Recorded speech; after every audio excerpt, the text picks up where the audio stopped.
what does it mean for you to now be in charge, be the chief here, and everything? Well, like I said earlier, it's not about being in charge. It's all about us working as a team. My department work as a team. It's not an I in team. So we just work together, and that's the only way we can make it work around here. We work together and work well with the communities. And we talked about it a little bit, but go through your background, like where you came from and how long you've been up here. Okay. Well, I started my career with Birmingham in 1997. Started my stint at North Precinct from 1997 to 1999. I was transferred over to the Drug Task Force. Once I left the Drug Task Force in 2002, I went to narcotics, stayed in narcotics as a narcotics investigator for that time up until 2009. 2010, I was transferred to homicide, where in 2011, I was promoted to sergeant.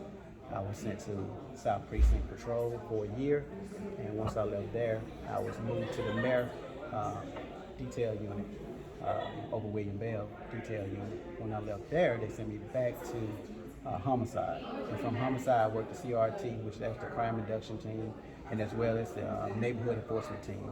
And from there, I retired and came up to Fultondale in 2017. 2017, I was in patrol for about a year, and once I left patrol in 2018, I was signed to the Detective Bureau. Once signed to the Detective Bureau, I was signed to Homeland Security as well as ALEA Drug Task Force. And from there, that's why I've been until recently I was appointed the chief. And Mayor mentioned this, that after he looked, when he was looking over everything, looked at your resume and just like, this is our guy. Like, what do you get that kind of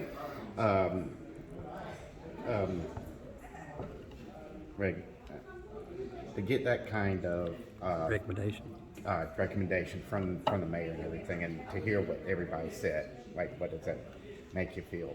Well, the thing is about me, you always lead by example. I'm not gonna have anybody do something that I want to do.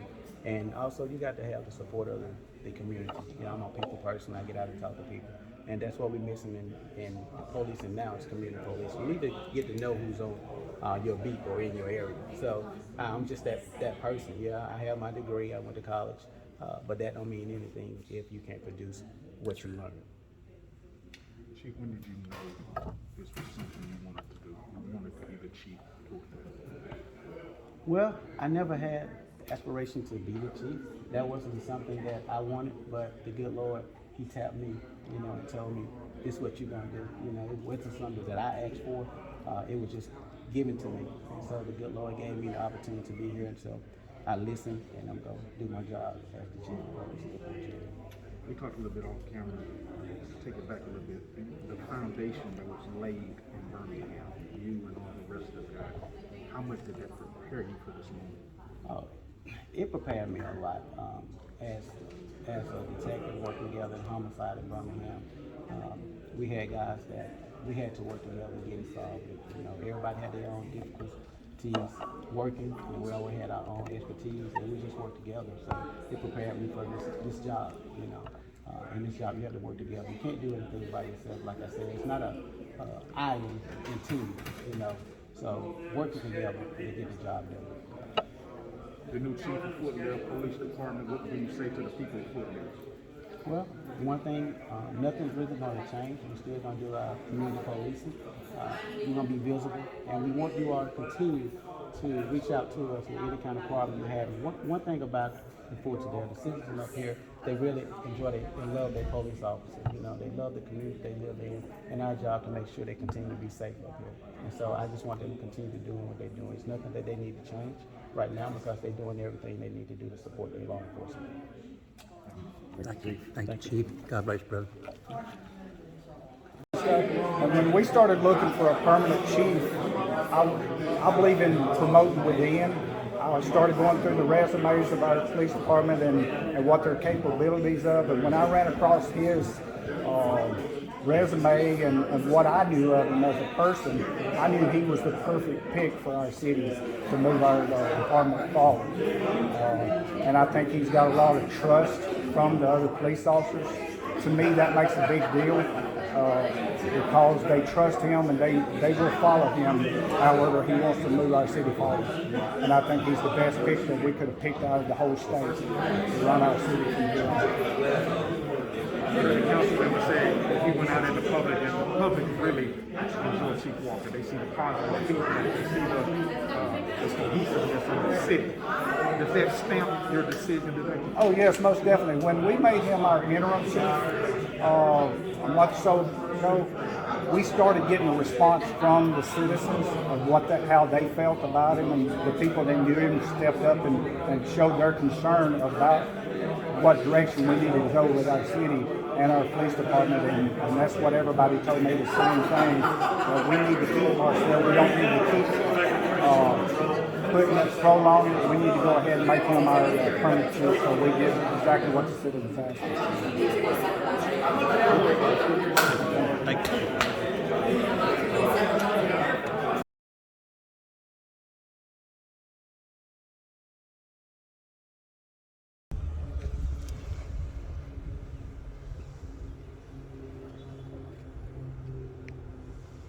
Good evening, folks. I'm out here with the city of Brookside, and you see right behind me here is a little small town. Population, I think about 1,200, 1,300 people, maybe something like that. And you look around here, and at the police force, you see what they got. They got 1, 2, 3, 4, 5, 6 vehicles out here for a small little town out in the country out here. And I try to get some answers from the mayor. He's not able right now to take any questions there. They got a new judge is going to be in here. His name is Marcus Jones. He's out of Birmingham, and I can't get no kind of answers right now from no one. And but they got court coming up, city councilman be coming up. But you see what Brookside has done. They have just messed this little town up. People are scared to come to Brookside. People are scared to get on I-22, but they cannot get on I-22 no more. They have a jurisdiction. They can go 1 mile out of their jurisdiction. But other than that, they can't. It's against the law. So that's all I got right now to say. I'll get back with you there. I'm a journalist. I'm with the International Association of Press there. Thanks.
We're at Graysville on Highway 78 West.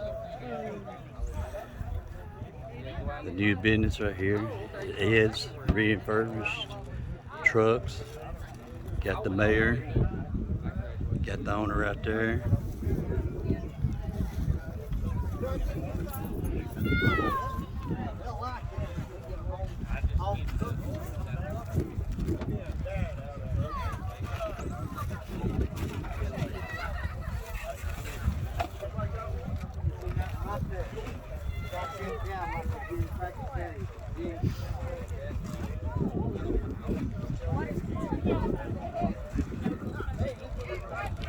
It's right out here next at the new Kenworth building on Highway 78 West in Graysville. You can't miss it. It's right here at across from Car Country on Highway 78 West in Graysville.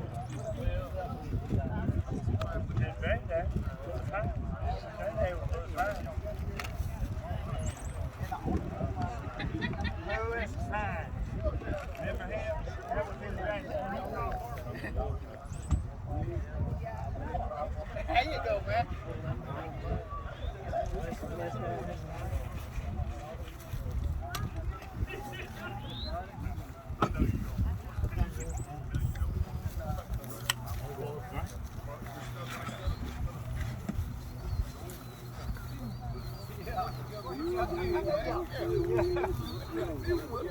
No, I enjoy retirement. I seen you enjoying it because if somebody drove through and saw the same roof, they're going to go, God. If somebody goes through and look at it, what will be your first impression? Oh, thank you. Oh, he's big. I don't eat meat.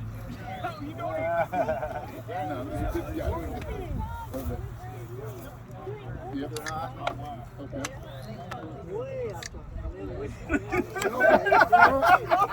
Seriously, you know? Oh yeah. Okay. You eat fish. Oh, okay. Okay. You love good protein, you know? Yeah.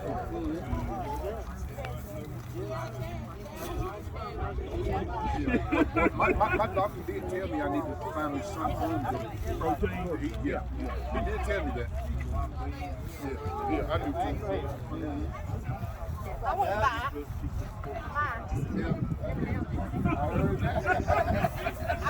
Hey, yeah. So when you plan on having this, try to have it opened We're up? gonna we're hoping to be in the building by Labor Day. Labor Day?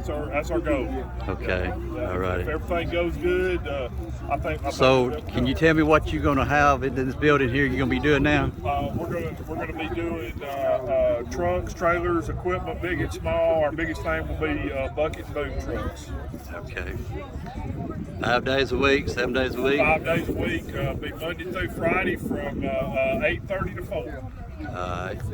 Well, sounds great. Thank you, Mr. Ed. Thank you, sir. Thank you. Well, just go back.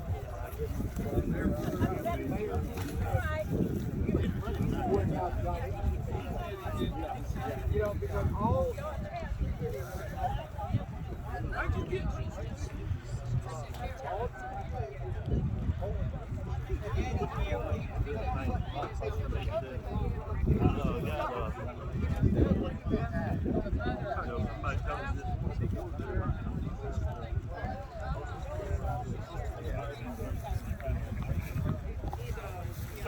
Take some shovels, put them on.